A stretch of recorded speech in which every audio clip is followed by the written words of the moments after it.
I also want to make a statement about the McClung Road Development in Caledonia and what the elected council's involvement in this has been.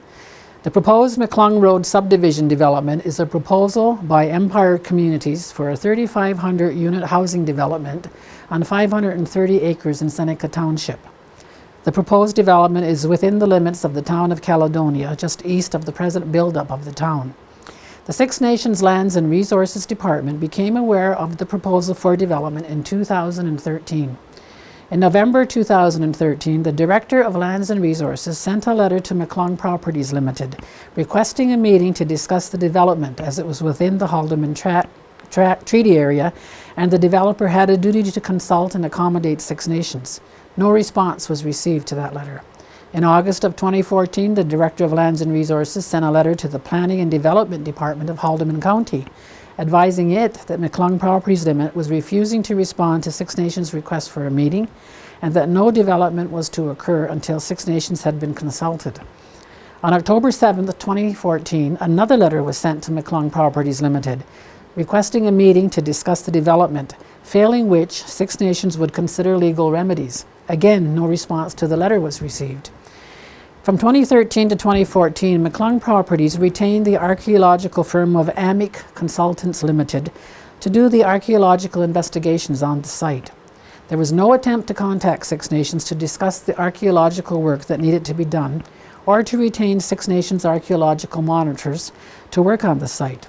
In the fall of 2014, Amic submitted its report on the archaeological fieldwork to the Ministry of Tourism, Culture and Sport.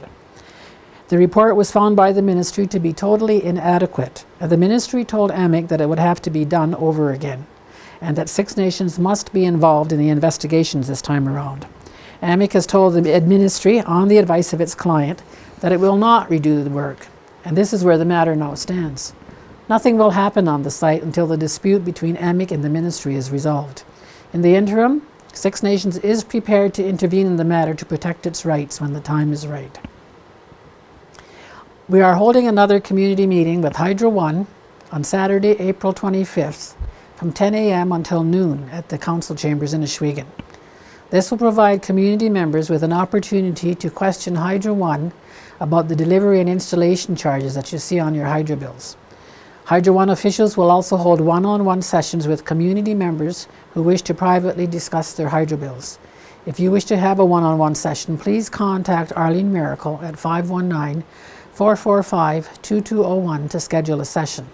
These one-on-one sessions have been going on for some time now, and we are hearing good reports coming out from some of the community members about getting their issues resolved. So if you do want a session, please contact Arlene. Hydro One will also be doing some work on Cayuga Road over the summer months. They will be upgrading 2 kilometers of distribution line on Cayuga Road between 5th Line and 6th Line, and 1 kilometer of line on 6th Line Road to accommodate load growth in the area. The distribution line upgrade will increase reliability and improve power quality in this part of the community. During this work, Hydro One will work to reduce planned power outages as part of the project, but planned outages may need to occur to ensure the safety of their workers. When planned outage is required, Hydro One will attempt to notify customers through a pre-recorded message, and they will also notify council. When this work starts, residents can expect to see bucket trucks, cranes, and track-wheeled equipment in the area this summer while construction is taking place. Prior to commencing construction, vegetation management will occur to trim or remove vegetation that could impact the safe operation of the power lines, or that could impede the construction work.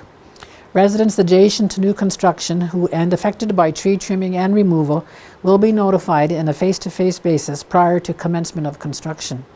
Six Nations Forestry will be offered a contract to complete a portion of the required forestry work, and Hydro One Forestry will complete the aerial work in close proximity to the energized lines, and will also notify adjacent properties prior to the execution of work.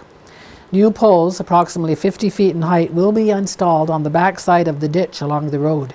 The circuit will now be on the same side of the road as the majority of customers, reducing the amount of power lines that are horizontally crossing the road. Hydro One aims to start the work in the summer, with construction expected to be complete in the fall. Starting the week of April 13th, next week, Hydro One staff will be visiting with residents adjacent to the existing line to provide project information and discuss any concerns they may have.